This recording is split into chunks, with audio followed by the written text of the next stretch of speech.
Você conhece nosso canal no YouTube? Digite Graça Pura. Inscreva-se, curta e compartilhe.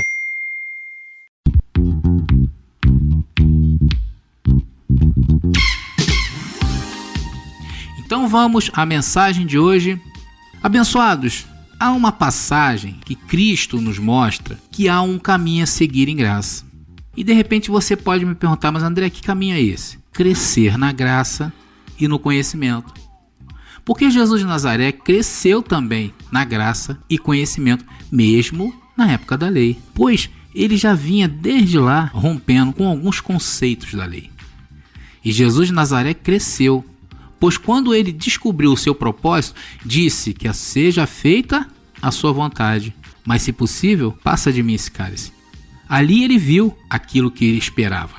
Paulo também cresceu em graça, abençoados. Cresceu na graça e no conhecimento. E isso é visível quando vemos no começo do ministério de Paulo. Paulo o que fez? Batizou, jejuou, praticou ainda alguns ritos da lei no começo do seu ministério. Depois ele foi crescendo, o Senhor foi mostrando, foi desenvolvendo, ao ponto ele falou assim, opa, honro o meu ministério, vou aos gentios. E vemos depois Paulo maduro e totalmente consciente do seu ministério, que ao ponto de chegar no final da sua vida ele declarou o quê? Combati o bom combate. Então o caminho é esse. O caminho é de crescimento.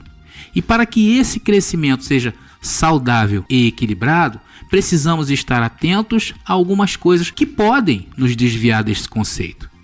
E para que vocês se situem aí, eu estou no meio, ou seja, na segunda mensagem de 3, que fala justamente sobre estes desvios.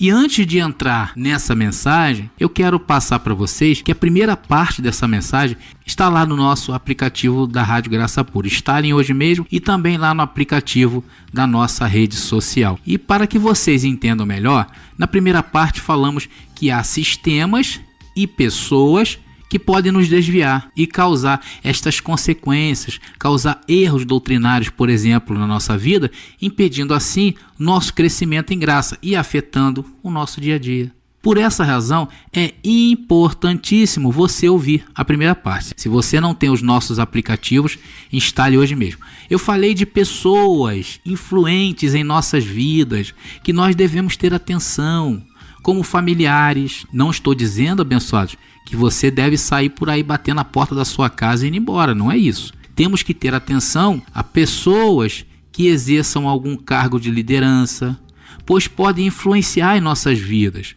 porque essas pessoas podem sim impedir o nosso crescimento. E por fim, falei na primeira parte também do véu chamado Jesus de Nazaré, em que 98% das igrejas mundiais estão aí paradas neste véu.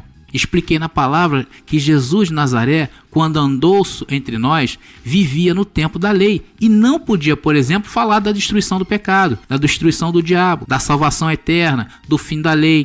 Entendemos que ele foi o nosso substituto e a porta para entrarmos nesse novo e vivo caminho.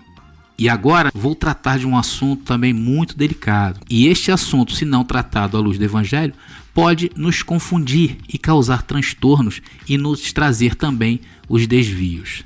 Agora estamos preparados para entrar em mais uma disciplina do Senhor e nos corrigir. Vamos trazer a segunda parte do tema, aonde estão os desvios? Que é uma pergunta, aonde estão os desvios? Nas nossas necessidades. E a oração é que toda altivez e sofisma que se levante contra esse conhecimento seja levada ao trono da graça e que a mente de Cristo esteja ativada em nós para nos submeter a mais esta correção. Primeiro, abençoados, devemos entender e respeitar que as necessidades das nossas vidas têm prioridades, têm um peso, porque elas são urgentes e poderosas. Eu canso de falar alguns exemplos e vou tornar a repetir. Se você tiver um único trocado no bolso para comprar uma Bíblia ou comprar comida, o que você vai fazer? Qual vai ser a sua prioridade? Comprar comida. Isso é urgente, a não ser que você tenha um parafuso a menos aí e vai comprar a Bíblia, né, abençoado? Vai morrer de fome. Por quê? Porque as coisas desta vida não podem ser desprezadas.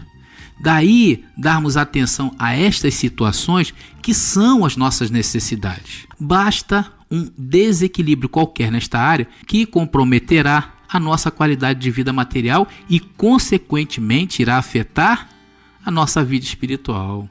Você pode estar se perguntando, mas que isso, André? Como isso pode afetar a nossa vida espiritual? Abençoados, a fome afeta. A falta de dinheiro afeta.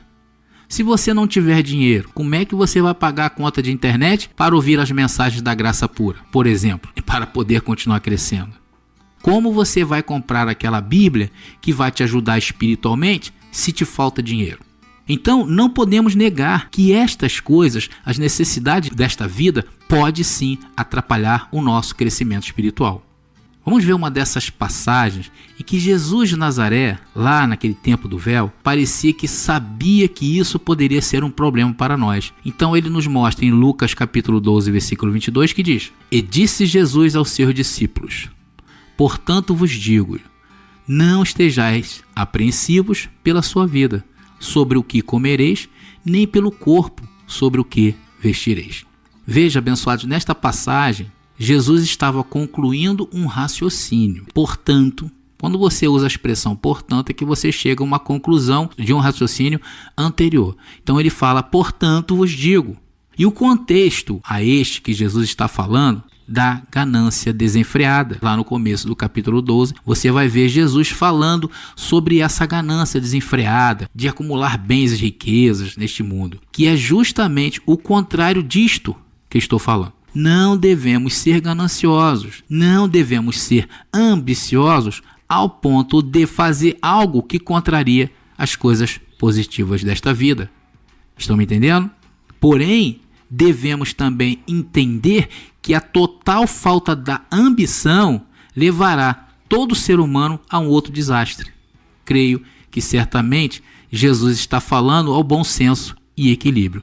Então o equilíbrio passa por não ser ambicioso, por exemplo, mas ser uma pessoa equilibrada e de bom senso que trata a prosperidade como necessidade essencial desta vida. Logo, a necessidade, ela parte de uma visão quase que pessoal de cada um. O que não podemos fazer é impor que as pessoas tenham a mesma visão que nós. Cada um tem uma visão do que é bom para ela, não é verdade? E se você também não tem nenhuma meta na sua vida, cuidado, porque você precisa desenvolver uma meta para criar um ambiente que suas necessidades sejam supridas. Você está correndo o risco de ter um desvio em sua vida e, consequentemente, atrapalhará o seu crescimento. E justamente foi isso que Jesus estava dizendo, para não estar apreensivos com coisa alguma, porque a necessidade pode te destruir. E o excesso dela, a ganância, também pode te destruir. E já que o nosso processo é o crescimento espiritual, e para ter crescimento espiritual temos que criar um ambiente favorável a esse crescimento, então vamos buscar exemplos daqueles que têm algo a nos acrescentar. Paulo fala o seguinte: para retermos aquilo que for bom para nós. Então, neste mundo que vivemos, aquilo que for bom para você, você guarda no bolso. O que não for bom para você, abençoado, bota naquele bolso furado. Por isso que é bom sempre andar com 2 bolsos e um furado, ok? Por exemplo, os maiores empresários deste mundo conseguiram sucesso quando analisaram as coisas mais importantes da vida e chegaram à seguinte conclusão em uma lista de prioridades que eu vou passar para você. Eles consideraram isso como essencial, ok? Primeiro lugar é Deus. Segundo lugar, abençoado, é você mesmo. Ou seja, você é o maior investimento da sua vida. Dedique tempo para você e para você fazer o que você gosta. Em terceiro lugar, quando você está bem, quando a tua vida está fluindo. Segundo lugar, você está bem consigo mesmo. O terceiro lugar é a tua família. Você vai cuidar da tua família com muito mais qualidade. O quarto lugar seria o seu trabalho. E o quinto lugar seria todas as coisas lhe serão acrescentadas. Agora vamos ver no Evangelho da Graça, onde Paulo nos fala acerca das nossas necessidades. Filipenses capítulo 4, versículo 4 diz: regozijai-vos sempre no Senhor. Outra vez vos digo, regozijai-vos. Abençoados, Paulo tinha aqui uma experiência para falar sobre necessidade. Agora observe que a primeira ordem de Jesus ressuscitado foi: regozijai-vos. Porque aquele que recebeu esse dom da fé entende que regozijar é um ato de total confiança naquilo que está escrito. E se está escrito que não devemos andar ansiosos por coisa alguma, o que fazemos? Andamos segundo o dom da fé. E novamente, estamos vendo Jesus nos alertar quanto às solicitudes desta vida, porque esta, de alguma forma ou de outra, pode nos ser prejudicial. E estar ligado em mensagens da graça, iguais a esta aqui da graça pura, é essencial para você ter esse crescimento e desenvolver o equilíbrio que você precisa. Cristo ressuscitado continua inspirando Paulo e reeditando o que disse em Lucas 12:22, só que agora com o toque da graça. Veja, Filipenses 4:6 diz: não estejais inquietos por coisa alguma. Antes as vossas petições sejam em tudo conhecidas diante de Deus pela oração e súplica com ação de graças. Antes, abençoado, as vossas petições, antes os vossos pedidos, antes os seus projetos, antes as suas ambições, sejam em tudo conhecidas diante de Deus. E Filipenses 4:7 diz: e a paz de Deus, que é o mais importante, que excede o entendimento. Se você alcançar ou não alcançar a meta, ela excede, essa paz excede esse entendimento, guardará os vossos corações, mentes e os vossos pensamentos em Cristo Jesus. Abençoados, fazendo desta maneira a paz de Deus, ou seja, não se precipitando e sabendo o momento certo de agir, essa paz guardará os nossos corações, ainda que estejamos passando por situações fora dos padrões saudáveis. Essa palavra guardará os nossos corações e os nossos pensamentos. Prosseguindo, verso 8 diz: quanto ao mais, irmãos, tudo o que é verdadeiro, tudo o que é honesto, tudo o que é justo, tudo o que é puro, tudo o que é amável, tudo o que é de boa fama, se há alguma virtude, se há algum louvor, nisso pensai. Agora o Evangelho da Graça, através da vida de Paulo, nos dá uma lição maravilhosa para guardarmos em tempo de dificuldades. E agora, abençoados, eu vou ler um trecho do Evangelho da Graça através da vida de Paulo, e essa passagem nos dá uma lição maravilhosa para guardarmos em tempos de dificuldade. Filipenses agora 4, a partir do verso 11, que diz: não digo isto como por necessidade, porque já aprendi a contentar-me com o que tenho. Sei estar abatido, sei também ter abundância. Em toda maneira e em todas as coisas estou instruído, tanto a ter fartura como a ter fome, tanto a ter abundância como a padecer necessidade. Posso todas as coisas em Cristo que me fortalece. Concluímos que em tudo que fazemos nesta vida há sempre os dois lados da moeda. Não devemos nos embaraçar com as coisas desta vida e, ao mesmo tempo, não podemos levar a vida igual ao samba do Zeca Pagodinho, deixa a vida me levar. Temos que expressar em tudo que fazemos o equilíbrio na medida. E somente com o Evangelho da Graça, que tem esse poder de tratar com você e com a sua carne, e te dá o equilíbrio saudável que você precisa, pois ele foi escrito para que tenhamos vida e vida com abundância, para reinarmos em vida. E se fizermos tudo isso com cuidado e atenção, levaremos sim uma vida saudável em todas as áreas das nossas vidas.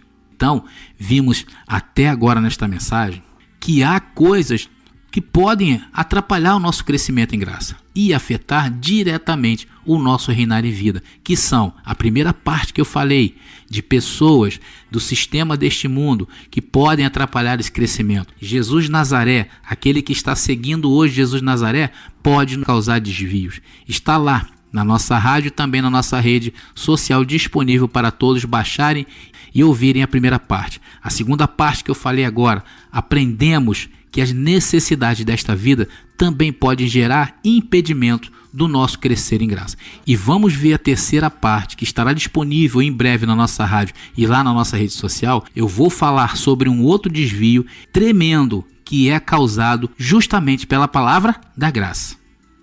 Que, André, a palavra da graça pode causar desvio? Sim, quando não damos o tratamento correto.